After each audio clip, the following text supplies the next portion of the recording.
Good. So let's now take a look at perimeters of composite two-dimensional shapes. The perimeter of a composite two-dimensional shape.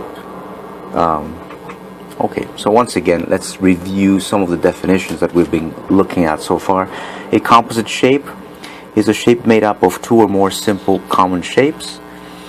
And of course, once again, always feel free to stop the video, try to answer the questions that I pose throughout the video, and also of course to take down notes.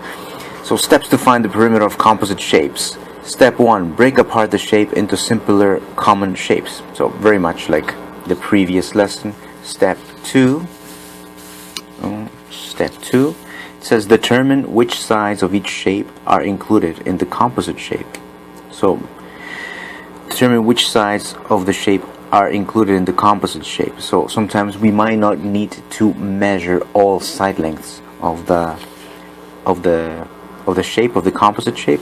And then step 3, add the sides together. Okay, so let's assume that we have this shape in our example.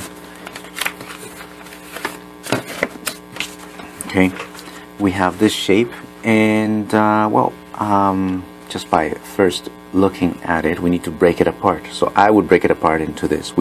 I can see here, by the way, this is just a sketch, but I can see here that we have a semicircle. Over here we have a triangle, and then this whole thing over here, maybe I'm going to trace it again on top. We have a rectangle. Okay, so we can break it apart into 3 different shapes. In fact, I'm going to do that right below here. Right, so we have the semicircle. All right, then we have the rectangle. Now, mind you, do we need to measure all sides of this rectangle? No, not really. So I'm actually going to draw with a solid line all the sides that we need, because we don't need to add that side length of this rectangle, nor this one. Right?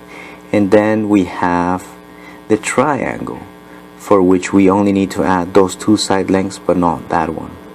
Then again, we have 2 shapes. Okay, so I messed up here, but I think we get the idea.